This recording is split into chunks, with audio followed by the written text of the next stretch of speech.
मित्रांनो, तुम्ही कधी स्वतःला हा प्रश्न विचारला आहे का की जर तुमचं मन तुमचं गुलाम बनलं तर तुम्ही काय करू शकणार नाही? तुम्हाला कधी असं जाणवलं आहे का की तुमच्या आयुष्यातील सर्वात मोठी लढाई बाहेरील जगाशी नसून तुमच्या स्वतःच्या मनाशी आहे? सकाळी उठावंसं वाटत नाही, काहीतरी नवीन शिकावंसं वाटत नाही, वाईट सवयी सोडाव्याशा वाटत नाहीत, राग येतो, मन भरकटतं, कामात मन लागत नाही आणि मग दिवसाच्या शेवटी पश्चात्ताप होतो की आज पुन्हा मी स्वतःकडून हारलो. कधी विचार केलाय असं का होतं?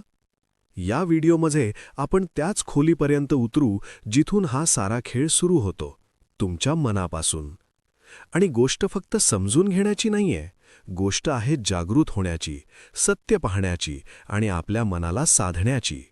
कारण ज्याने आपल्या मनाला साधलं त्याने सारं जग जिंकलं. गौतम बुद्ध म्हणाले होते, मनच सर्व काही आहे. तुम्ही जे विचार करता तसेच तुम्ही बनता. आता जरा विचार करा, जर तुमचं मनच वारंवार विचार करत असेल की मी कमकुवत आहे, मला येत नाही, माझं लक्ष लागत नाही, तर तो विचार हळूहळू तुमचं सत्य बनतो. आणि हीच आहे मनाची सर्वात मोठी चाल. ते तुमच्या बनवलेल्या सवयी, भावना आणि आठवणींचं गुलाम बनतं आणि तुम्हाला गुलाम बनवून टाकतं.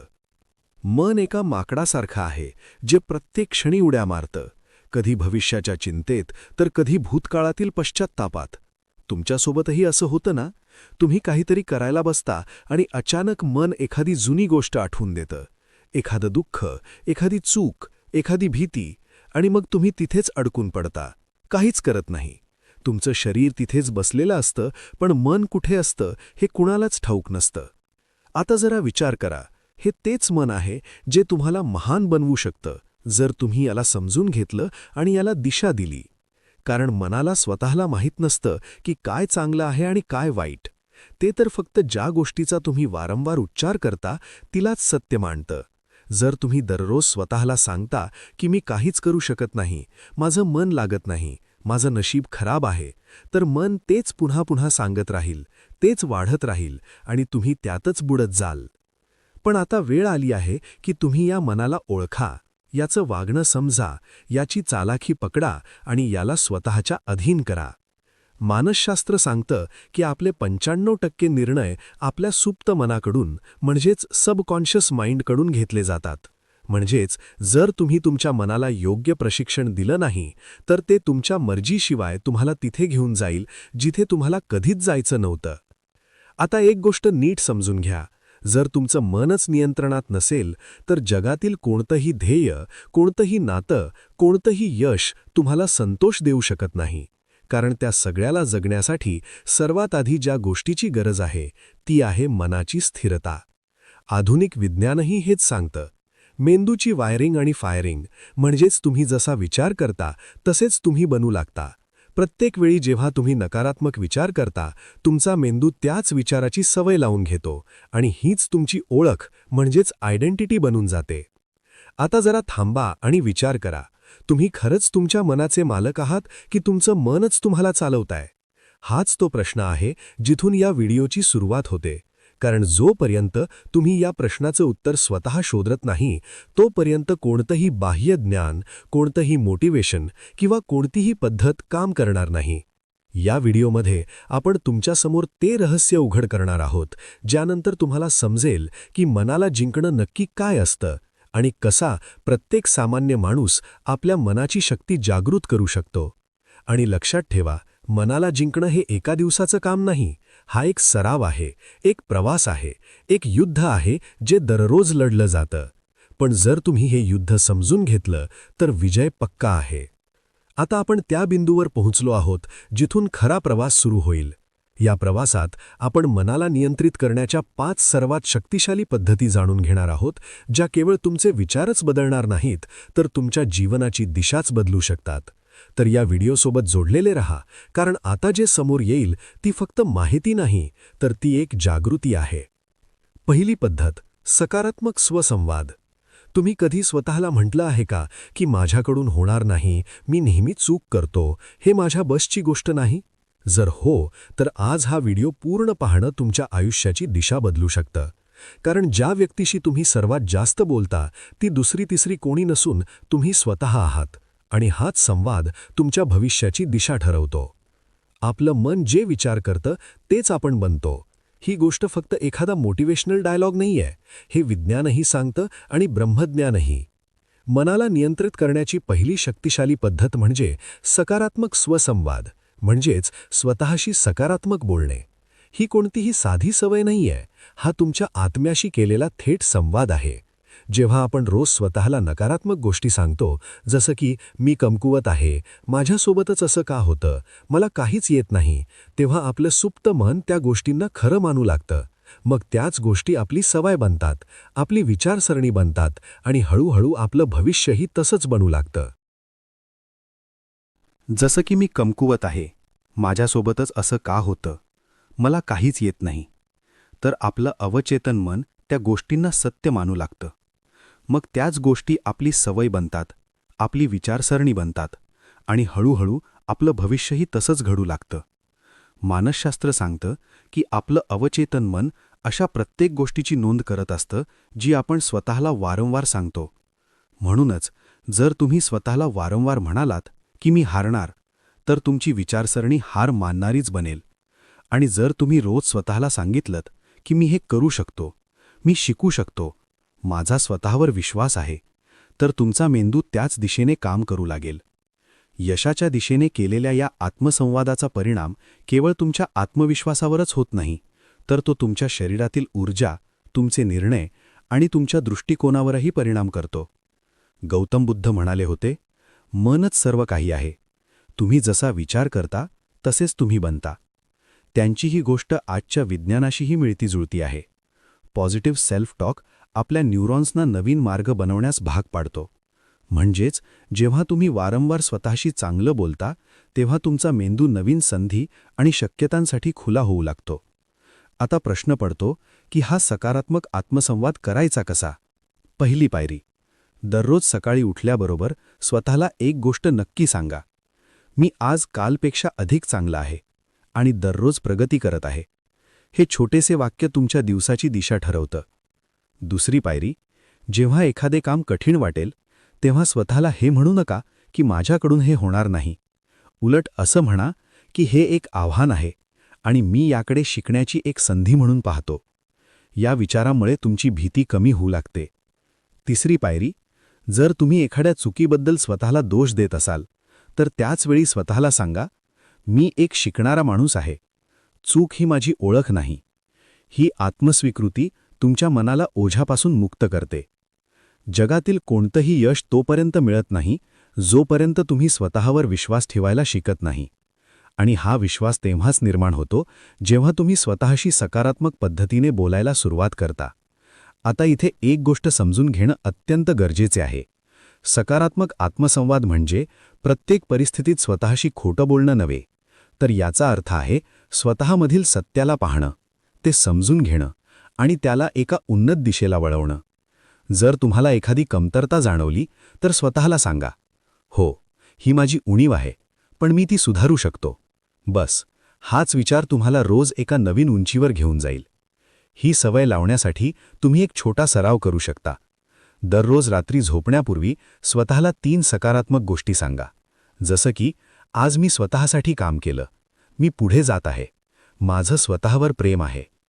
या गोष्टी दिसायला छोट्या वाटतात, पण याच गोष्टी तुमच्या आतलं युद्ध जिंकण्यासाठी मदत करतात. बुद्ध म्हणतात, आनंद आपल्या स्वतःच्या विचारांवर अवलंबून असतो. तर जर तुमचे विचार स्वतःबद्दल नकारात्मक असतील, तर आयुष्याचा प्रत्येक कोपरा दुःखी वाटेल. पण जर तुम्ही स्वतःमध्ये सकारात्मक ऊर्जा भरली, तर कठीण गोष्टीही सोप्या वाटू लागतील. आता लक्ष द्या, ही तर फक्त पहिली पद्धत होती, मनाला नियंत्रित करण्याची सुरुवात. या प्रवासात अजून खोलवर जाणे बाकी आहे. आता आपण प्रवेश करूया दुसऱ्या पद्धतीत, जी तुमच्या मनाला स्थिरता आणि सखोलता प्रदान करेल, जेणेकरून तुम्ही केवळ सकारात्मक विचारच करणार नाही, तर आत्मिक शक्तीचा अनुभवही घ्याल. दुसरी पद्धत, ध्येय निश्चिती. तुम्ही कधी विचार केला आहे का की मन भरकटतं का? का आपण अनेकदा एखादे काम सुरू तर करतो, पण मध्येच सोडून देतो? का आपलं मन कधी जुन्या आठवणीत अडकलेलं असतं, तर कधी भविष्याच्या चिंतेत हरवलेलं असतं? यामागे एक सखोल कारण आहे, ते म्हणजे अस्पष्टता. मनाला दिशा तेव्हाच मिळते जेव्हा त्याला ठाऊक असतं की नक्की जायचं कुठे आहे. आणि जेव्हा ही दिशा नसते तेव्हा मन अगदी त्या घोड्यासारखं असतं जो मोकळ्या मैदानात विनाकारण सैरावैरा धावतोय. म्हणूनच मनाला नियंत्रित करण्याची दुसरी शक्तिशाळी पद्धत आहे ध्येय निश्चिती. हो, स्पष्ट, वास्तववादी आणि प्रेरणादायी ध्येय. ज्या माणसाने आपल्या जीवनाचं उद्दिष्ट ठरवले आहे त्याचं मन आपोआप शिस्तबद्ध होतं. गौतम बुद्ध एकदा म्हणाले होते, जर एखादी व्यक्ती बाण निशाण्यावर मारत असेल तर त्याला आधी हे माहीत असतं की निशाणा नक्की कुठे आहे. त्याचप्रमाणे आयुष्याला योग्य दिशा देण्यासाठी माणसाला आधी आपलं ध्येय माहीत असायला हवं. ही गोष्ट केवळ बौद्ध तत्त्वज्ञानातच नाही तर मानसशास्त्रातही स्पष्टपणे सांगितली जाते. मानसशास्त्रज्ञ म्हणतात की जेव्हा तुम्ही स्पष्ट ध्येय ठरवता तेव्हा तुमचा मेंदू एक केंद्रबिंदू शोधून काढतो. You have to have a plan. शास्त्रज्ञ म्हणतात की जेव्हा तुम्ही स्पष्ट ध्येय ठरवता तेव्हा तुमचा मेंदू एक केंद्रबिंदू शोधून काढतो. हा केंद्रबिंदू मेंदूला एकाच दिशेने विचार करण्यासाठी, योजना आखण्यासाठी आणि मेहनत करण्यासाठी प्रेरित करतो. ज्याप्रमाणे जीपीएसमध्ये लोकेशन टाकल्याशिवाय तो रस्ता दाखवत नाही, त्याचप्रमाणे ध्येयाशिवाय तुमचं मन तुम्हाला कुठेच घेऊन जाणार नाही किंवा मग अशा ठिकाणी नेऊन सोडेल जिथे तुम्हाला कधीच जायचं नव्हतं. येथे एक महत्त्वाचा तथ्य समोर येतो. रेटिक्युलर ॲक्टिवेटिंग सिस्टम ही आपल्या मेंदूची एक अशी विशेष यंत्रणा आहे जी आपल्याला फक्त त्याच गोष्टींवर लक्ष केंद्रित करू देते ज्या आपल्या ध्येयाशी संबंधित आहेत. उदाहरणार्थ, जर तुम्ही विचार केला की मला लेखक बनायचं आहे, तर अचानक तुम्हाला पुस्तके, लेखनाशी संबंधित माहिती आणि संधी स्वतःहून दिसू लागतात. हा कोणताही चमत्कार नाही, हा तुमच्या ध्येयाचा आणि मेंदूचा आपसी ताळमेळ आहे. आता प्रश्न असा आहे की ध्येय कसं असावं? अनेकदा लोक खूप मोठी ध्येय ठरवतात, पण ती इतकी पुसट आणि नियोजित नसतात की मेंदूला ती समजतच नाहीत. म्हणूनच पहिलं पाऊल आहे आपल्या ध्येयाला स्पष्ट आणि वास्तववादी बनवणं. उदाहरणार्थ, जर तुम्ही म्हणालात की मला यशस्वी व्हायचं आहे, तर हे खूप पुसट ध्येय आहे. पण जर तुम्ही म्हणालात की मला पुढच्या 6 महिन्यात एक पुस्तक लिहायचं आहे किंवा मला 1 वर्षात एक छोटा व्यवसाय सुरू करायचा आहे, तर तुमचा मेंदू ते ध्येय पकडू शकतो. येथे अजून एक गोष्ट समजून घेणं गरजेचं आहे. ध्येय केवळ मेंदूला दिशाच देत नाही, तर भावनिक ऊर्जा देखील प्रदान करतं. जेव्हा आपण एखादं ध्येय ठरवतो आणि ते पूर्ण झाल्याची कल्पना करतो, तेव्हा आपल्या मेंदूत डोपामाइन नावाचं रसायन रिलीज होतं. हे रसायन आपल्याला आनंद, प्रेरणा आणि एक सकारात्मक ऊर्जा देतं. म्हणजेच ध्येय केवळ मनाला रोखत नाही, तर त्याला चालण्यासाठी योग्य प्रेरणाही देतं. आता पुढचा प्रश्न येतो, काय एकच ध्येय पुरेसं आहे? तर याचं उत्तर आहे नाही. ध्येयाचं विभाजन व्हायला हवं. दीर्घकालीन, मध्यकालीन आणि अल्पकालीन.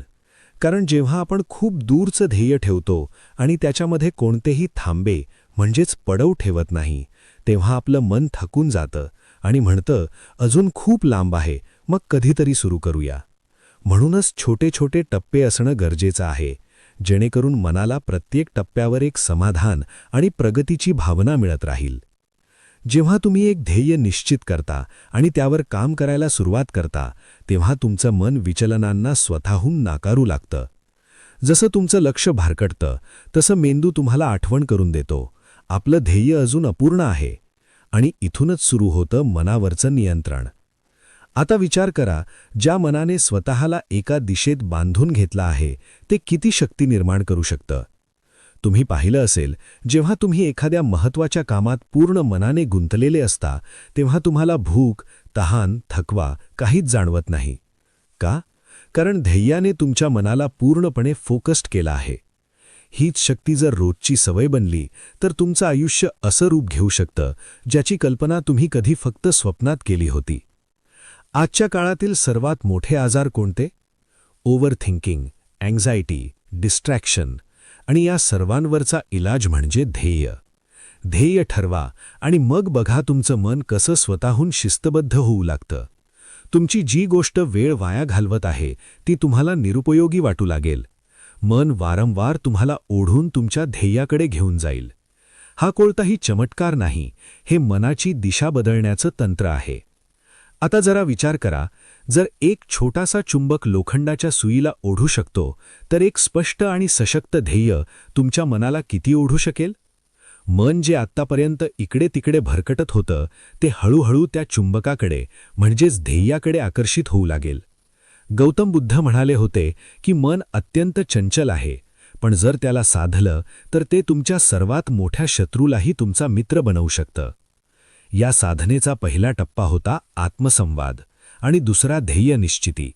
या दोन्ही पद्धती मिळून तुमच्या मनाला आतून पुन्हा प्रशिक्षित करतात. त्या मनाला एका नवीन रस्त्यावर चालायला शिकवतात, जिथे दिशा आहे, उत्साह आहे आणि स्पष्टता आहे. त्यामुळे जर तुम्हाला वाटत असेल की तुमच्या मनाने तुमचं ऐकावं, तर सर्वात आधी त्याला सांगा की कुठे जायचं आहे. मग बघा तो रस्ता स्वतः कसा तयार करू लागतो. आणि इथूनच सुरू होतो वास्तविक आत्मशक्तीचा प्रवास. मित्रांनो, तुम्हाला माहीत आहे का की आपलं मन सर्वात जास्त अस्वस्थ तेव्हा होतं जेव्हा आपल्याकडे वेळेचं कोणतंही नियोजन नसतं, जेव्हा आपण प्रत्येक गोष्ट पुढे ढकलत जातो, जेव्हा दिवस रात्र फक्त धावपळ उरते, पण तरीही मनाला शांती मिळत नाही. तेव्हा खरं तर अडचण वेळेची नसते, तर त्या वेळेच्या नियोजनाची, व्यवस्थापनाची असते. आणि इथूनच सुरू होते मनाला ताब्यात ठेवण्याची तिसरी शक्तिशाली पद्धत, वेळ व्यवस्थापन, म्हणजेच टाईम मॅनेजमेंट. आज आपण ज्या जगात जगत आहोत तिथे व्यस्त राहणे हा एक ट्रेंड बनला आहे. पण व्यस्त असणे आणि व्यस्ततेचे व्यवस्थापन करणे या दोन्ही गोष्टी सारख्या नाहीत. जर तुम्ही दिवसभर खूप काही करत असाल, पण दिवसाच्या शेवटी थकून कोलमडत असाल आणि स्वतःवरच नाराज होत असाल, तर खात्री बाळगा, तुम्ही वेळेला चालवत नाही आहात, तर वेळ तुम्हाला चालवत आहे. आणि जेव्हा वेळ आपल्याला चालवू लागते तेव्हा मन आपोआपच बेचैन, चिंतेत आणि थकल्यासारखं वाटू लागतं. आपला मेंदू तेव्हाच सर्वोत्तम काम करतो जेव्हा त्याला हे माहीत असतं की पुढचं पाऊल काय आहे. मनाला दिशा हवी असते, स्पष्टता हवी असते, आणि ती स्पष्टता येते चांगल्या वेळ व्यवस्थापनातून. जेव्हा तुम्ही प्रत्येक कामासाठी एक योग्य वेळ निश्चित करता, जेव्हा तुम्हाला माहीत असतं की कोणतं काम कधी करायचं आहे, तेव्हा तुमचं मन स्वतःहून शांत राहतं, कारण त्याला माहीत असतं की आता काहीही अनियंत्रित नाहीये. वेळ व्यवस्थापन म्हणजे केवळ घड्याळाचे काटे पाहणं नव्हे, हे एक विज्ञान आहे, एक कला आहे आणि सोबतच एक साधना आहे. जर तुम्ही हे साधलं तर तुम्ही केवळ तुमचा दिवसच नाही, तर तुमचं आयुष्य, तुमचं नशीब आणि तुमचं मनही साधाल. आधुनिक मानसशास्त्र सांगतं की जेव्हा आपण आपल्या दिवसाची योजना आखतो आणि ती पाळतो, तेव्हा आपला मेंदू डोपामिन नावाचं रसायन सोडतो, जे आपल्याला समाधान आणि ऊर्जेची जाणीव करून देतं. हे तेच रसायन आहे जेव्हा आपण एखादं यश मिळवतो तेव्हा स्त्रवतं. म्हणजेच जर तुम्ही रोज सकाळी तुमची दिनचर्या ठरवली आणि दिवसाच्या शेवटी त्यावर ठाम राहिलात, तर तुमचा मेंदू तुम्हाला एका यशस्वी व्यक्तीची अनुभूती देतो, ज्यामुळे आत्मविश्वास वाढतो, चिंता कमी होते आणि मन शांत होतं. आता ब्रह्मज्ञानाबद्दल बोलायचं झालं तर आपल्या प्राचीन ग्रंथांमध्येही वेळेला सर्वात मोठा गुरु मानलं गेलं आहे. वेदांमध्ये म्हटलं आहे, कालो ही परमबलम, म्हणजेच वेळ हीच सर्वात मोठी शक्ती आहे. जो या शक्तीसोबत चालायला शिकतो त्याच्यासाठी कोणतंही ध्येय अशक्य राहत नाही. गौतम बुद्धही वेळेचं महत्त्व चांगल्या प्रकारे जाणत होते. त्यांनी एका ठिकाणी म्हटलं होतं की जो व्यक्ती एक क्षणही वाया जाऊ देत नाही, तो जीवन पूर्णत्वाने जगतो. बुद्धांच्या मते जीवनातली खरी शांती तेव्हाच शक्य आहे जेव्हा आपण प्रत्येक क्षणी जागरूक राहू, प्रत्येक क्षणाचा उपयोग करू. त्यांनी अजून एक विलक्षण गोष्ट सांगितली होती, भविष्याची चिंता करू नका, भूतकाळाच्या पश्चातापात राहू नका, वर्तमान क्षणात जगा, कारण जीवन इथेच आहे. वेळ व्यवस्थापन आपल्याला वर्तमानात केंद्रित राहण्याची कला शिकवतं. जेव्हा आपण आपल्या कामांना वेळबद्ध करतो तेव्हा आपण आपल्या मनाला अनावश्यक विचार आणि चिंतेपासून वाचवतो. यामुळे मन न भूतकाळाच्या गल्लीत भरकटतं, न भविष्याच्या अनिश्चिततेत अडकतं. ते स्थिरावतं, जागतं आणि नियंत्रणात येतं. आजच्या काळात जर एखादी व्यक्ती म्हणत असेल की माझ्याकडे वेळ नाहीये, तर खरं तर ती व्यक्ती सांगत आहे की माझ्याकडे प्राधान्यक्रम म्हणजेच प्रायोरिटी ठरवण्याची कला नाहीये.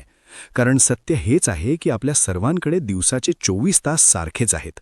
फरक फक्त यात आहे की कोण त्यांचा कसा वापर करतं. कोणी त्या वेळेतून आपल्या स्वप्नांचा महाल उभं करतं, तर कोणी तोच वेळ टाळाटाळ आणि आळसात घालवून देतं. एक मानसशास्त्रीय शोध असं सांगतं की जेव्हा एखादी व्यक्ती आपल्या कामांना योग्य टाईम फ्रेममध्ये विभागते, तेव्हा त्याच्या निर्णय घेण्याच्या शक्तीत आणि आत्मनियंत्रणात म्हणजेच सेल्फ कंट्रोलमध्ये 35% वाढ होते. म्हणजेच वेळेचं योग्य नियोजन केवळ कामात मदत नाही करत, तर मनोबल आणि मानसिक स्थिरता देखील वाढवतं. आता विचार करा, जर रोज सकाळी उठून तुम्हाला फक्त एवढं माहीत असेल की आजचा दिवस तुमच्या हातात आहे आणि तुम्हाला तो अशा प्रकारे जगायचा आहे की संध्याकाळपर्यंत तुमचं मन थकून नाही तर तृप्त होऊन झोपेल, तर तुमचं आयुष्य किती बदलून जाईल. तुम्हाला स्वतःलाच जाणवेल की मन आता तितकं बेकाबू नाहीये, विचारांचा गोंधळ कमी होत आहे आणि एक सखोल स्पष्टता जन्म घेत आहे. वेळेचं योग्य नियोजन करणं म्हणजे एक प्रकारे स्वतःशी केलेलं सर्वात सुंदर वचन आहे की मी माझं जीवन मौल्यवान मानतो आणि ते असं विनाकारण वाया जाऊ देणार नाही. आणि जेव्हा हा भाव मनात ठाम होतो तेव्हा मनही त्याचप्रमाणे काम करतं, ते तुमच्या नियंत्रणात येतं. त्यामुळे जर तुम्हाला तुमचं मन नियंत्रित करायचं असेल, शांत आणि स्थिर बनवायचं असेल, तर तुमची दिनचर्या पुन्हा रचा. प्रत्येक तासाचा हिशोब ठेवा आणि सर्वात महत्त्वाचं म्हणजे प्रत्येक क्षण पूर्ण जागरूकता आणि सखोलतेने जगण्याची सवय लावा. जेव्हा मनाला दिसेल की तुम्ही वेळेचा सन्मान करत आहात, तेव्हा ते तुमचाही सन्मान करेल. मित्रांनो, तुम्हाला माहीत आहे का की आपल्या सर्वांच्या आत एक अशी शक्ती आहे जी जर जागृत झाली तर कोणतीही भीती टिकू शकत नाही, न कोणती चिंता, न कोणता भ्रम. पण खेदाची गोष्ट ही आहे की आजच्या धावपळीच्या आयुष्यात आपण ते शक्तीपासून पूर्णपणे तुटलो आहोत.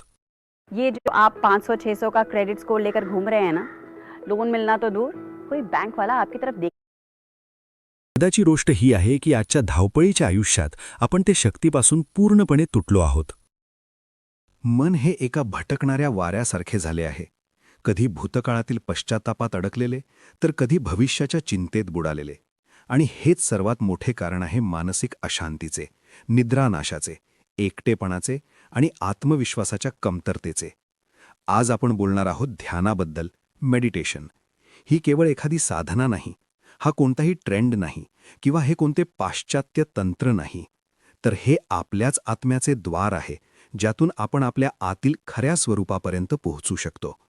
दररोज केवळ काही मिनिटांचे ध्यान तुमच्या पूर्ण आयुष्याची दिशा बदलू शकते. आणि ही कोणतीही अतिशयोक्ती नाही, हे विज्ञानानेही मान्य केले आहे आणि ब्रह्मज्ञानही वारंवार याच गोष्टीची पुष्टी करते. जेव्हा तुम्ही ध्यान करता तेव्हा सर्वात आधी जे घडते ते म्हणजे तुमचे मन स्थिर होते. ते मन जे आत्तापर्यंत माकडासारखे इकडे तिकडे उड्या मारत होते ते शांत होते. आणि जेव्हा मन शांत होते तेव्हाच तर तुम्ही तुमचे विचार स्पष्टपणे पाहू शकता. ही विचारांची स्पष्टता, क्लॅरिटी ऑफ थॉट्स, तुमच्या प्रत्येक समस्येचे उत्तर आहे. कारण समस्येपेक्षा जास्त त्रास देणारा तर भ्रम असतो, आणि भ्रम तेव्हाच तुटतो जेव्हा विचारांमध्ये स्पष्टता येते. आज मानसशास्त्रज्ञही म्हणतात की जेव्हा एखादी व्यक्ती रोज 10 ते 15 मिनिटे ध्यान करते तेव्हा तिच्या मेंदूतील अमिगडाला, जो भाग भीती आणि चिंतेवर नियंत्रण ठेवतो, तो आकुंचन पाहू लागतो, छोटा होऊ लागतो. आणि यामुळे व्यक्तीचा भावनिक प्रतिसाद, इमोशनल रिस्पॉन्स सुधारतो. याचा अर्थ असा की जी गोष्ट आधी तुम्हाला खूप लवकर राग आणत असे, तीच गोष्ट आता कदाचित हसण्यावारी नेण्याची शक्ती तुम्हाला मिळेल. ज्या गोष्टीने आधी तुमची झोप उडवली होती तीच आता तुम्हाला गाढ झोप मिळवून देईल. ध्यान हा कोणताही दिखावा नाही, ही एक अंतर्गत प्रक्रिया आहे आणि ती तेव्हाच फळ देते जेव्हा तुम्ही ती श्रद्धा आणि नियमिततेने करता. ज्याप्रमाणे शरीरासाठी व्यायाम गरजेचा आहे तशीच मनासाठी ध्यानाची आवश्यकता आहे. हा कोणताही पर्याय नसून मानसिक स्वच्छतेचा मूळ आधार आहे. आता जरा एक क्षण थांबा आणि स्वतःच्या आत डोकावून पहा. कोणताही आवाज न करता, कोणत्याही शब्दाशिवाय फक्त स्वतःसोबत काही क्षण घालवण्याचा प्रयत्न करा. तुम्हाला माहीत आहे का, जेव्हा तुम्ही ध्यानात खोलवर जाता तेव्हा तुम्ही केवळ तुमचे विचारच समजू लागत नाही, तर तुम्हाला हे देखील जाणवू लागते की तुम्ही ते विचार नाही आहात. तुम्ही तर तो पाहणारा, साक्षी आहात, जो प्रत्येक विचाराला येताना आणि जाताना पाहत आहे. गौतम बुद्धांनी ध्यानाला जीवनाचा मूळ आधार मानले. ते म्हणाले, ध्यान हाच एकमेव मार्ग आहे ज्याद्वारे तुम्ही तुमच्या आतील आग विझवू शकता.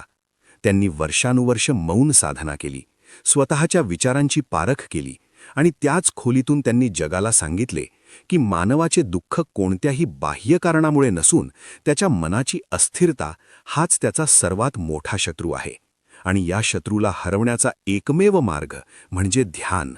बुद्धांच्या मते ध्यान तुम्हाला साक्षी बनवते आणि जेव्हा तुम्ही साक्षी होता तेव्हा तुम्ही तुमची भीती, तुमचा क्रोध आणि तुमची व्यथा बाहेरून म्हणजेच एक त्रयस्थ म्हणून पाहू शकता.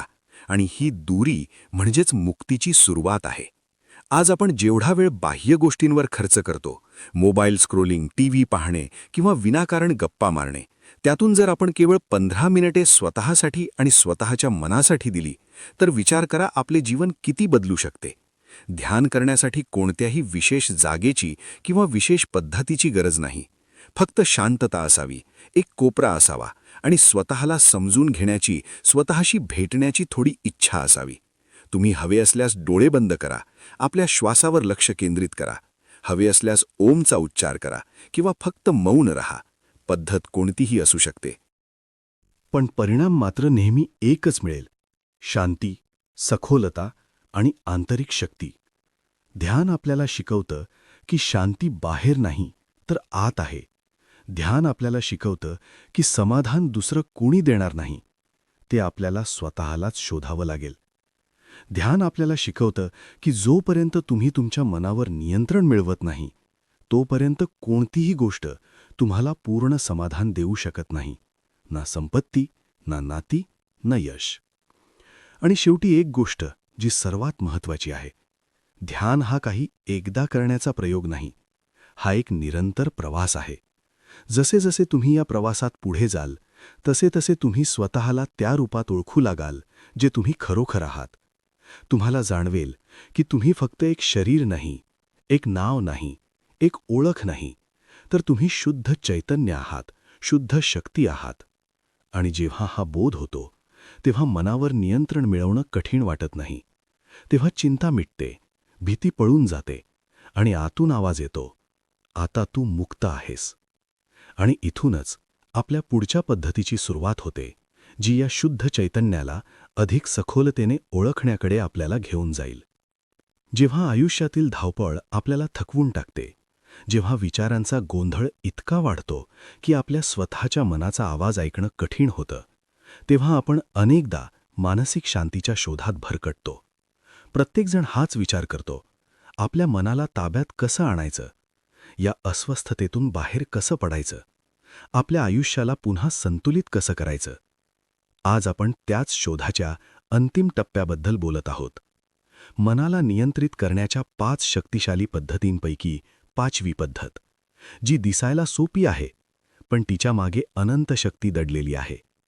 ही पद्धत आहे शारीरिक व्यायाम, रेग्युलर फिजिकल एक्सरसाइज. आता तुम्ही विचाराल की यात असं काय खास आहे? काय खरंच शारीरिक व्यायामाने मन शांत होऊ शकतं? तर चला, आज आपण यावर सखोल चर्चा करूया.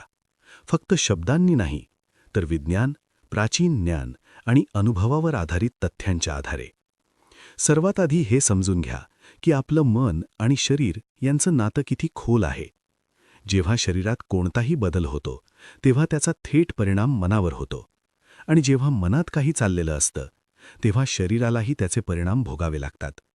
म्हणूनच जर तुम्हाला तुमच्या मनाला नियंत्रित करायचं असेल, तर तुम्ही शरीराकडे दुर्लक्ष करू शकत नाही. आधुनिक विज्ञान सांगतं की जेव्हा आपण व्यायाम करतो, मग ते वेगाने चालणं असो, योग असो, धावणं असो किंवा एखादा खेळ असो, तेव्हा आपला मेंदू एंडॉर्फिन्स नावाचं रसायन सोडतो, ज्याला फील गुड हार्मोन्स म्हटलं जातं. हे तेच रसायन आहे जे आपल्याला सुखावह वाटतं, तणाव कमी करतं आणि मनाला स्थिर करतं. हेच कारण आहे की जे लोक रोज व्यायाम करतात, ते मानसिकदृष्ट्या अधिक स्थिर, शांत आणि सकारात्मक राहतात. आता जर आपण प्राचीन ब्रह्मज्ञानाकडे पाहिलं, तर वेद आणि उपनिषदांमध्येही म्हटलं आहे, शरीरा माध्यम खलु धर्मसाधनम, म्हणजेच हे शरीरच धर्मपालनाचं पहिलं साधन आहे. जेव्हा शरीर निरोगी असेल, तेव्हाच मनही शिस्तबद्ध होईल आणि जीवनाचं ध्येय गाठणं शक्य होईल. गौतम बुद्धांच्या जीवनातही याला विशेष महत्त्व दिलेलं पाहायला मिळतं.